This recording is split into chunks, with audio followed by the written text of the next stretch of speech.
পূর্ব বর্ধমানের রায়নায় বড় বৈনান বিজেপির ডাকে অনুষ্ঠিত হল মঙ্গলবার বিকেলে এক জনসভা। আগামী বছর রাজ্যে বিধানসভা নির্বাচন, সেই বিধানসভা নির্বাচনের প্রাক্কালে এই জনসভার আয়োজন করা হয়। এদিনের এই জনসভায় উপস্থিত ছিলেন বিজেপির নেতৃত্ব সহ বিজেপির কর্মী সমর্থকেরা। বড় বৈনানের বিভিন্ন জায়গা থেকে বিজেপির কর্মী সমর্থকেরা এসে উপস্থিত হয়েছিলেন। এদিন সভায় প্রধান বক্তা হিসেবে উপস্থিত ছিলেন বিজেপি নেতা মুকুল রায়, বিজেপির কৈলাস বিজয় বর্গীয়। এছাড়াও উপস্থিত ছিলেন বিষ্ণুপুরের সাংসদ সৌমিত্র খা, বিজেপি নেত্রী ভারতী ঘোষ। এছাড়াও ছিলেন অন্যান্য বিজেপির কার্যকর্তারা। এদিন মঞ্চ থেকে কড়া ভাষায় বিস্ফোরক মন্তব্য করেন বিজেপি নেতা শঙ্কুদেব পান্ডা। তিনি বলেন, তৃণমূল করে অনেক পাপ করেছি, বিজেপিতে এসে প্রায়শ্চিত্ত করছি। তিনি আরো বলেন, চাল চোর তৃণমূল, ডাল চোর তৃণমূল, সব চোরের আখ্যা দিয়েছেন। চোরেদের মূল কেন্দ্র নবান্ন। তিনি আরো বলেন, 2021-এর ভোটে ইঞ্চিতে ইঞ্চিতে জায়গা নেবে বিজেপি। তৃণমূল কংগ্রেসের সাংসদ নুসরত জাহান দুর্গা সাজায়, তাকে নিয়েও মন্তব্য করলেন ভারতী ঘোষ। পূর্ব বর্ধমান থেকে পাপাই সরকারের রিপোর্ট, বর্ধমান খবর।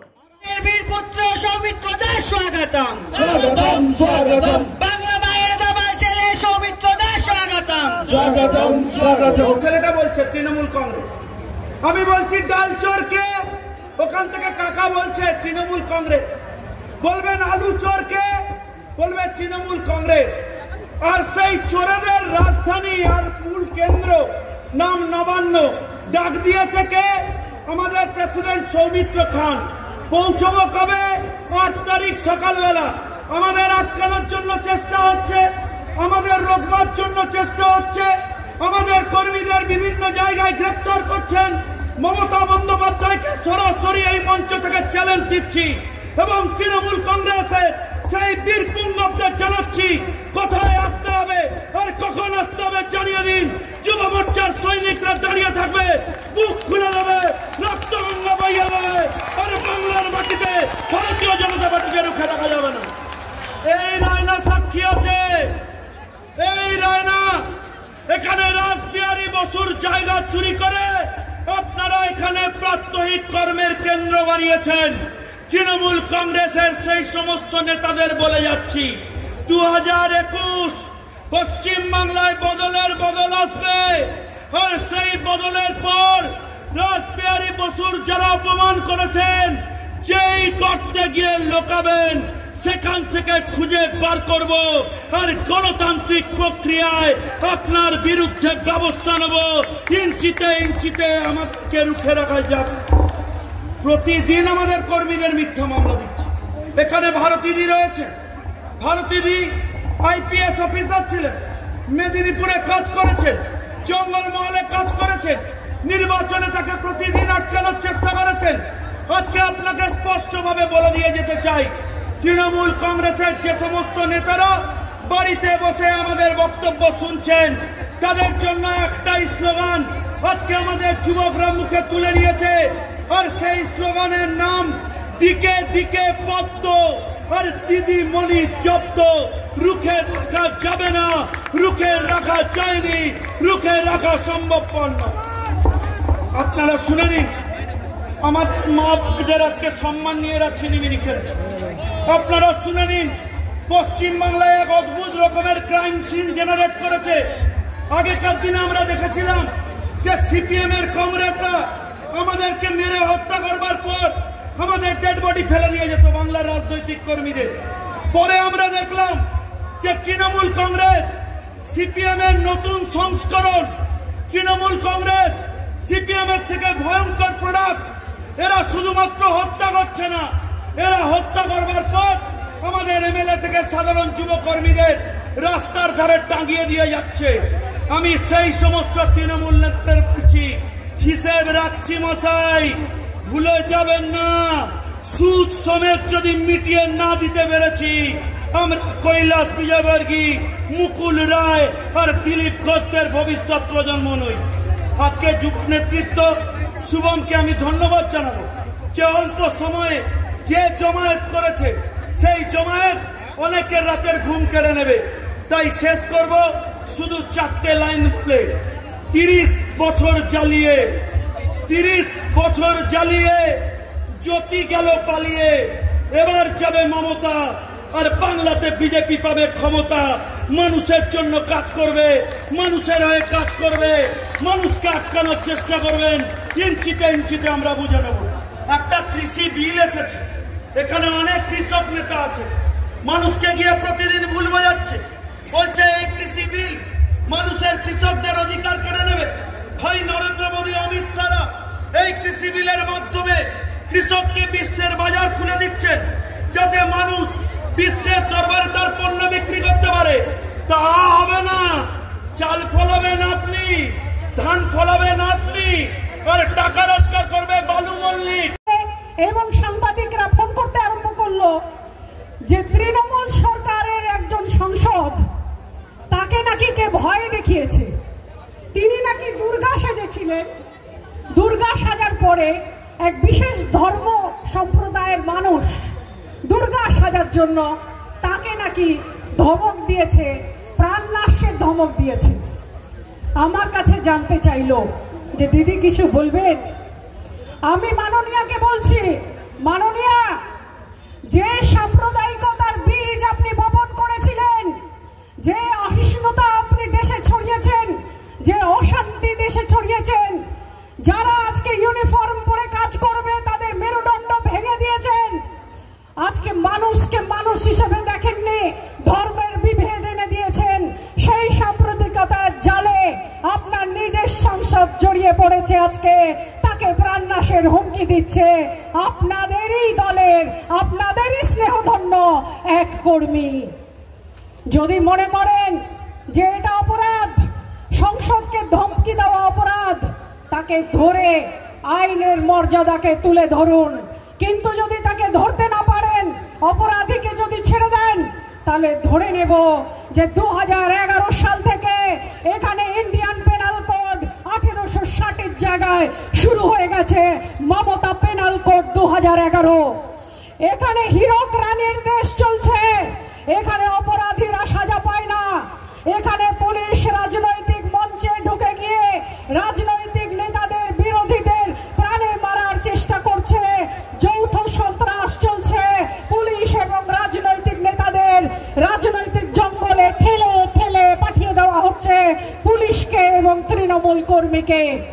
এই হীরক রানীর দেশে আমি দাঁড়িয়ে বলবো, হীরক রানীর আপন দেশে আইন কানুন সব্বনেশে বিরোধীরা যেদিকেই যায় এদিক ওদিক ডাইলে বায়, রানীর কাছে খবর ছোটে, পল্টনেরা লাফিয়ে ওঠে, দুপুর রোদে ঘামিয়ে তাই 21 হাতার জল গেলায়।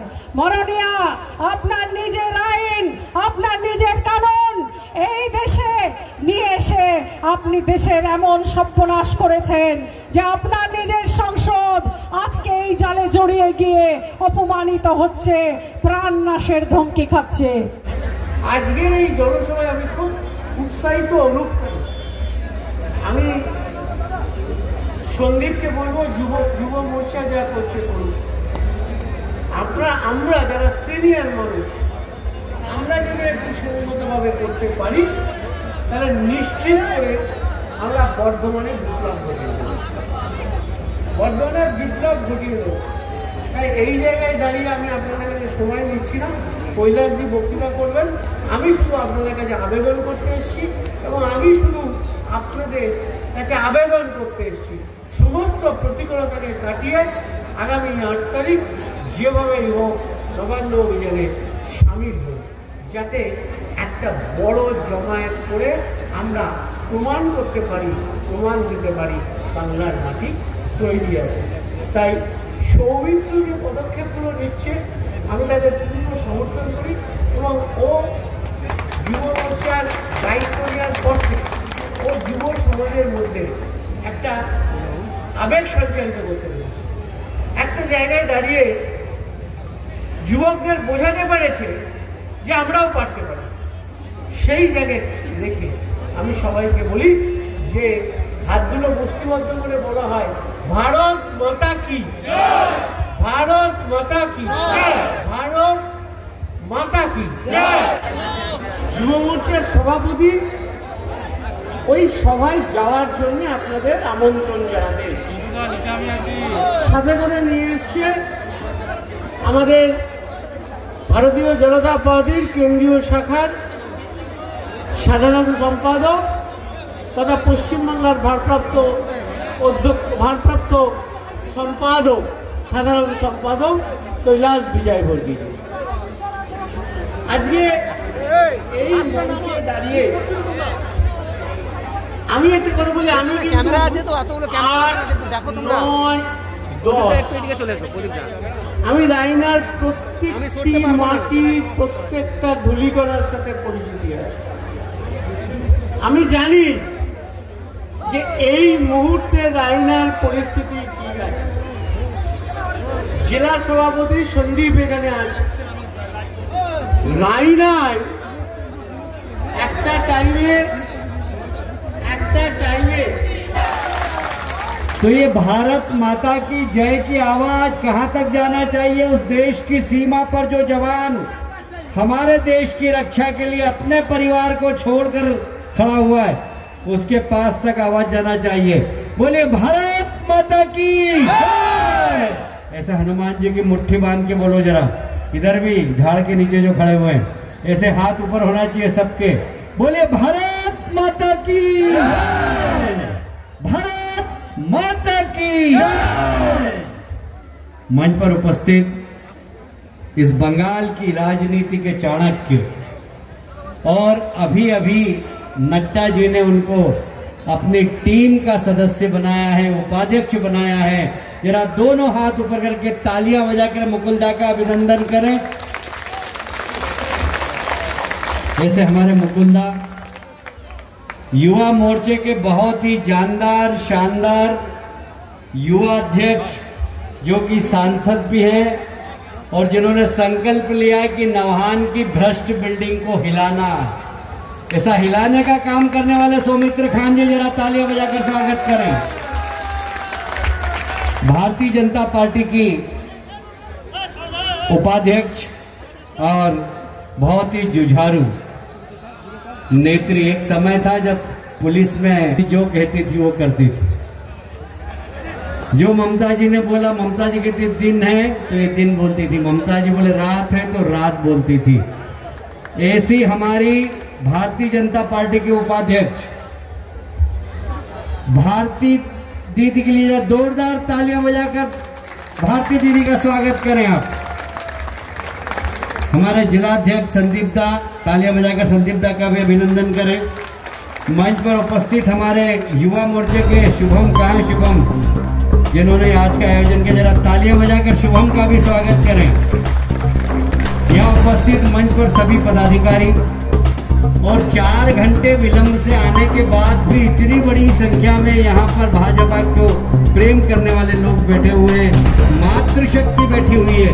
मैं सबके चरणों में प्रणाम करता हूँ, अभिनंदन करता हूँ।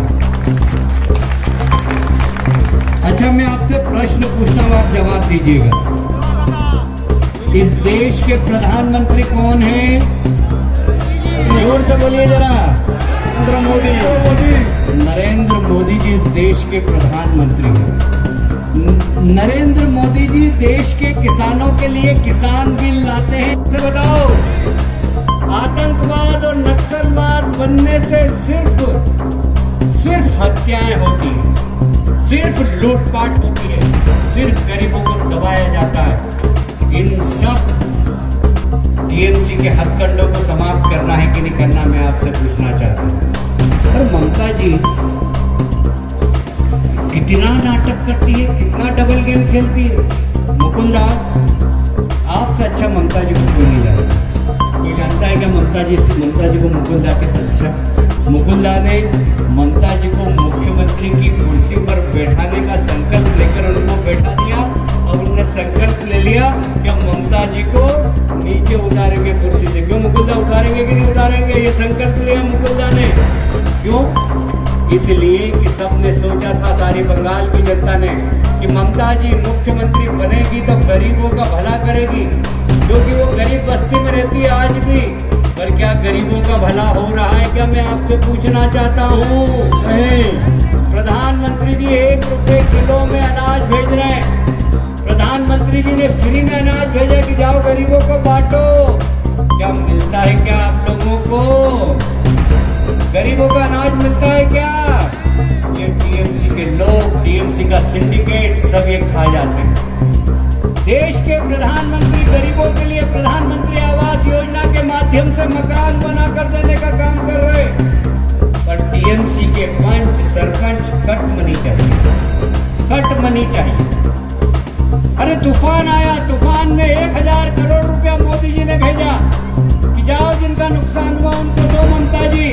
ममता जी ने टीएमसी के कार्यकर्ताओं को दे दिया, जिनके 3-3 मंजिला मकान थे और जिनके झोपड़े टूट गए, जिनके मकान उड़ गए, जिनकी छत उड़ गई, वो बेचारे आज भी इंतजार कर रहे हैं। क्या ऐसी सरकार को इस प्रदेश में बना रहना चाहिए? क्या मैं आपसे पूछना चाहता हूँ, जो गरीबों का पैसा खाते हैं। नोटंकी की भी हद होती है। क्या नोटंकी करती है ममता जी? सफेद साड़ी पहनती है 200-400 रुपए की, चप्पल 200-400 रुपए की पहनती है, पर उनका भतीजा है ना छोटा पप्पू, वो जब चश्मे की फ्रेम देखना, 4 लाख रुपए की खाली चश्मे की फ्रेम है, उसकी फ्रेम 4 लाख। उसके जूतों देखो आप, 10,000 से 25,000 के 1 दर्जन से ज्यादा घर में उसके जूते, जिधर जाता है जूते चप्पल अलग पहन कर जाता है। ये पैसा कहां से आ रहा है? बहुत ईमानदारी का चोला पहनकर आपने इस प्रदेश की जनता को ठगा है। अब इस प्रदेश की जनता आपको पहचानने लगी है। पहचानने लगी है कि नहीं पहचानने लगी है? आप सब समझ में आ गया कि नहीं समझ में आ गया? ममता जी को हमने मुख्यमंत्री इसलिए बनाया था कि इस प्रदेश के गरीबों की गरीबी दूर होगी, बेरोजगार नौजवानों की रोजगारी मिलेगी। पर इस प्रदेश में ममता जी के आने के बाद, मुख्यमंत्री बनने के बाद एक भी उद्योग नहीं आया। हमारे नौजवान पढ़ते हैं, लिखते हैं, नौकरी की तलाश में बंगाल में घूमते हैं, सब दूर, कहीं नौकरी नहीं। बल्कि ममता जी के राज में 10,000 उद्योग और बंद हो गए, लोग बेरोजगार हो गए। मैं आपसे वादा करता हूं, मोदी जी के नेतृत्व में आने वाले विधानसभा में भारतीय जनता पार्टी की सरकार बनेगी। यहाँ उद्योग लगेंगे, पूरे प्रदेश में उद्योग लगेंगे। हमारे नौजवान को नौकरी की तलाश में देश में भटकना नहीं पड़ेगा। हर जिले के अंदर उद्योग लगेंगे, हर जिले के अंदर वहां के नौजवान को रोजगार मिलेगा, ये मैं आपसे वादा करता हूं। और इसीलिए मित्रों, बहुत लंबा समय नहीं लूंगा। आप 4 घंटे से यहाँ पर बैठे हुए हैं और अंधेरा भी बहुत हो रहा है और यहाँ खतरा भी मेरे को बताया बहुत है, गुंडागिर्दी बहुत है। आप लोगों को घर सुरक्षित पहुंचना है, इसलिए लंबा समय नहीं लेता हूं। सिर्फ आपसे वादा करना चाहता हूं, क्या इस प्रदेश में आपको मोदी जी की सरकार चाहिए? हाँ। अच्छी सरकार चाहिए? हाँ। ऐसी सरकार जो सिंडिकेट समाप्त करे चाहिए, जो कटमनी। সামনেই দুর্গাপুজো, আর দুর্গাপুজো মানে সৌন্দর্যের প্রকাশ। সৌন্দর্যের চাবিকাঠি মানে নানান রকমের কসমেটিক্স, সজ্জাদ্রব্য। বিভিন্ন ধরনের নামি দামি কোম্পানি সজ্জাদ্রব্য, কসমেটিক্সের সম্ভার সাজিয়ে এসেছে সাগরিকা। পাড়াপুকুর স্পন্দন কমপ্লেক্স বর্ধমানের সাগরিকা, যেখানে আপনি পাবেন কলকাতার দরে পাইকারি এবং খুচরা দামে সমস্ত রকম মনপসন্দ কসমেটিক্সের সম্ভার। পুজোর আগে নিজের সৌন্দর্যকে নিখারিত করতে চলে আসুন আজই সাগরিকায়। ঠিকানা পাড়াপুকুর স্পন্দন কমপ্লেক্স বর্ধমান। যোগাযোগের ফোন নাম্বার 8900608249। আজই চলে আসুন সাগরিকায়। পুজোর সময় আপনি হয়ে উঠুন রূপে মনোমোহিনী।